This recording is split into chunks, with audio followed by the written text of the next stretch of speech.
heading across to Morocco where we have Ines Lihb. I don't know if I'm pronouncing that correctly. Good morning. Good morning. Please, can you pronounce your name for me so that I can ensure that I'm saying it correctly? Of course, my name is Ines Lihb. Ines Lihb, and you're a political science student in Paris, that's correct? Yeah, I'm at Sciences Po Paris actually, but I'm a Moroccan student. Originally from Morocco. I want to say thank you very much to Lisa Alem Wakayo for putting this together just across the way that we can find out more about your country. Tell us about Morocco, your country. Okay. Well, I'm from Morocco, more precisely Casablanca, where I grew up.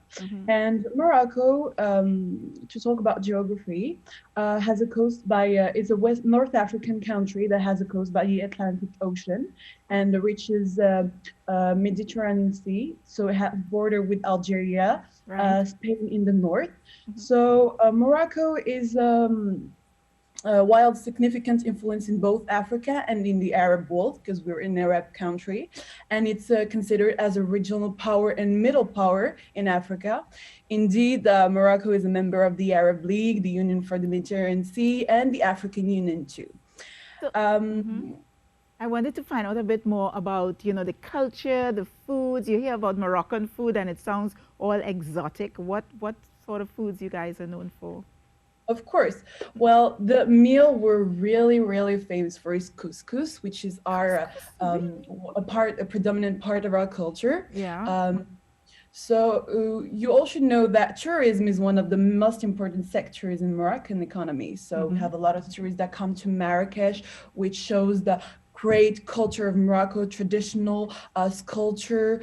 We have desert also that attracts lots of tourists that come to Morocco to discover Arab culture and all its aspects. And you know, you are studying in Paris. You're from Morocco. As a young person, what role do you see Morocco and the African continent overall playing in the future of the world economy, for example?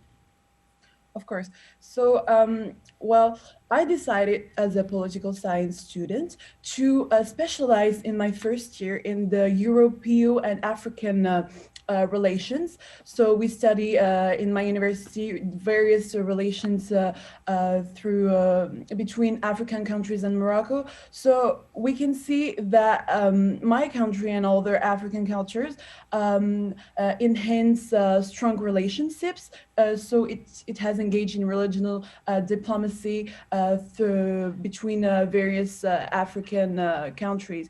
So we in Africa, we consider that we have this solidarity in international relations. So we have developed, for example, diplomatic investments in Morocco to have this Pan-African identity. So we are really attached to these aspects of the African Union. You know, we are talking to people from all over the continent. We just spoke to Shane in Mauritius, and he's of East Indian descent. I'm looking at you possibly from Arab descent. And of course, when we go to West Africa and so on, so many different types of persons that we see come out of Africa. Tell us a bit about the people, the types of people that you'd find in Morocco. Of course. So we're in an Arab country. So in Morocco, you should know that the official language are Arabic and Berber. We have a blend of Berber, Arabs, Jews, West African, and also European influence because Morocco was under the Spanish and French protectorates. So we have a really important French influence. Spain also, who is in the north. So we have like a melting pot between European cultures, but also African cultures who come to Morocco to discover our culture or to work in Morocco too. Yeah, well, you know, we're going to have to leave it there, but it was so wonderful chatting with you, Ines Lihb. Thank you so much for jumping on this morning and sharing a bit about Morocco with us, and all success with your studies. Thank you. All right.